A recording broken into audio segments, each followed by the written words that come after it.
This is something we currently have on tap for patch 3.3.0. That's tentative. It's what we're shooting for. We think this is definitely something that we can get out before Cataclysm, though, for sure.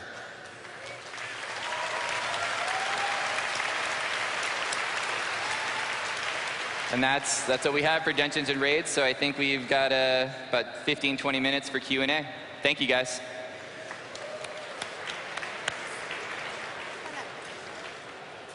Stand right here for me.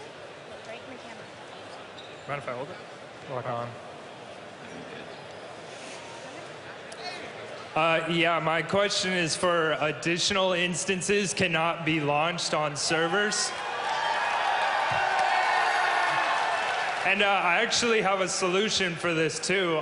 You guys have already initiated the Battlegrounds queue from anywhere.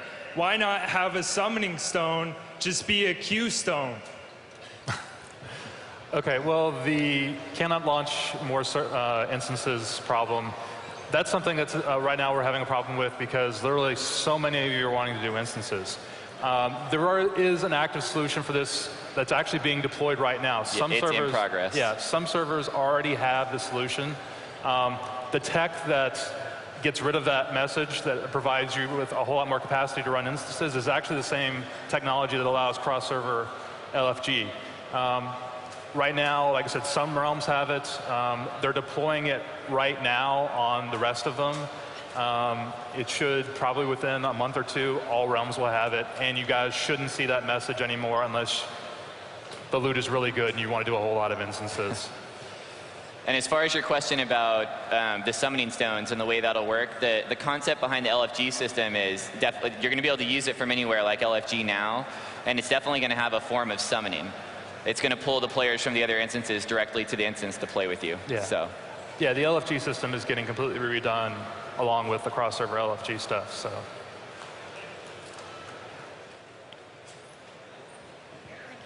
Yes, Bradley Roche, Lompuck. Thank you for a great game, by the way, and the dungeons in particular. Just want to know, since you've done Oxnixia, are you planning to go back and do any others just like you've done this? We currently don't have plans to go back and do anything else. Onyxia just came up, like I mentioned, I think it was just a special case because she was, our first raid boss, and we just thought it was a chance to give players that maybe didn't get to see her a chance to see her and actually have it be worth something, and then also a chance for players to maybe relive a memory from where they had, maybe got that first piece of loot there to go back and do it again. I definitely think it's something that we would only do in a kind of a special case scenario. One other thing. One statement. Just one statement. It's for the Alliance.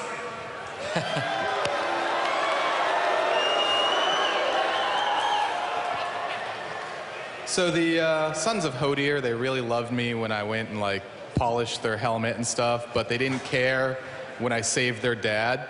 Are you going to bring reputations back in raids and make them worthwhile again? Reputations in dungeons and raids are definitely something that we want to bring back in a different way. I mean, I think you could see the evolution of that a little bit through Lich King with the new reputation system, where you could wear the tabard and earn a rep by doing heroic dungeons that way. We've been having a lot of talks about how we want to implement rep into these new dungeons. Unfortunately, we don't have Alex here. He's one of the guys that's actually heading that system up. So we have plans for that, but we don't really have any more details on it right now. But we definitely want it. It's something we want to do.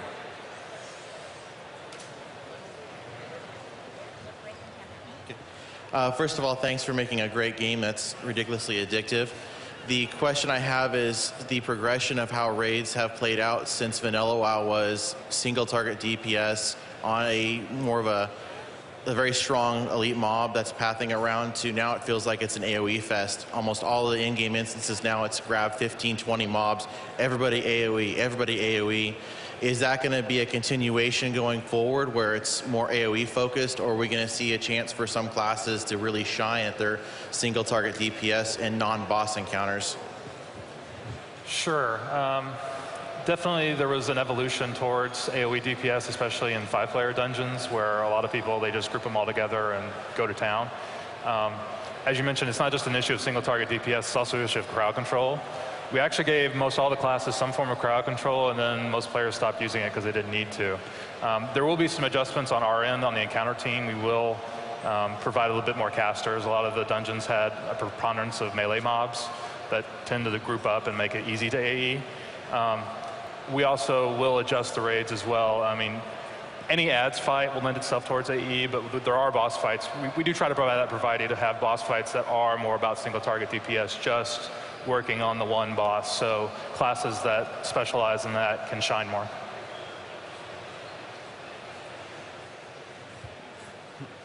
One of the things I noticed is that at this point, Nefarian, Ragnaros, Onyxia, they've all come back, and that we've already done Naxxramas again. That leaves one big 800-pound bug in the room from the leftover old 40-man instances. I'm just wondering if there's any plans for the Silithid threat. We currently don't have any plans to beam back on Garage at all, or Cthulhu.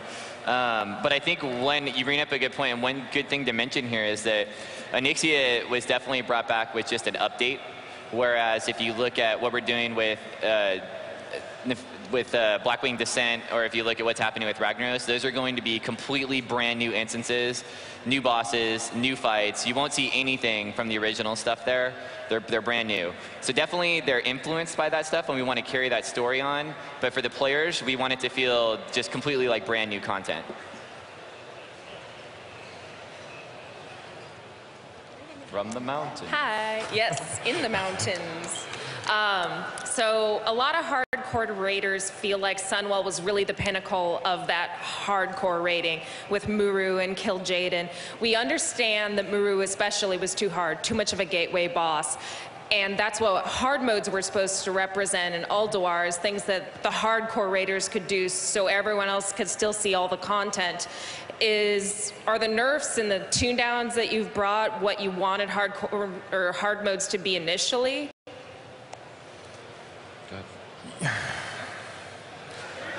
Tuning is always a pretty tricky thing.